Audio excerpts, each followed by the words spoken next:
Lethal RX7 with a quick update video on the RX8.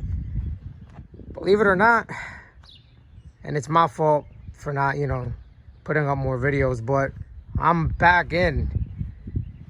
So here she's coming so far. I'm getting everything together and installing all the other stuff that needs to be installed, all the extra stuff.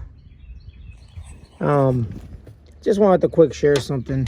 On the secondary valve on this actuator here, I put a little zip tie there because I noticed that from it doing this all the time, actuating, it was starting to form a groove here, and sometimes I felt stuck. I kept going like this and somehow it would get stuck, and then I noticed that groove was the reason why. So at first I was like, you know what, let me put some WD-40 on there and maybe that'll help it out.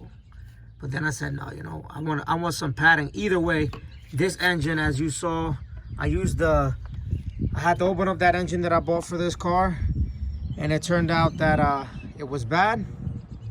So I rebuilt the whole thing, and I actually didn't have time to port the irons that actually came with that JDM engine. So I just used the irons that I had shown in the other video, and then what I did do was reuse the housings from the engine that I bought off JDM. So these are the irons from another engine that I had originally built when I was starting to mess with RX8s, that has the bridge port and then street port.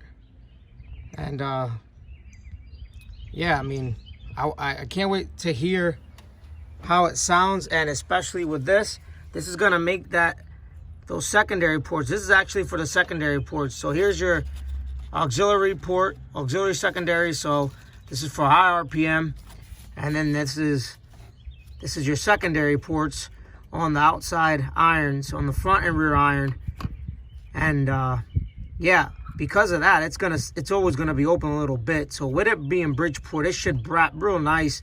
I didn't want to eliminate all this. I thought about just eliminating this altogether, and then the actuators down here, I don't know if you can see. Anyway, you won't be able to see because they're inside the engine, right? The actuators, I actually ported them too, just so that when they do actuate, it opens up the bridge port and it opens up the port. And I cleaned up I cleaned everything up and ported even the actuator, because you're gonna have to port it. If anybody's gonna do this, you're gonna have to port that actuator to make it the same as the street port that you're gonna do, so the air flows right. Because if you don't, it just, you'll see it when you get to it. I just wanted to do a quick update video on it. Hopefully here in the next couple of days I'll upload the video and you guys can hear how it sounds.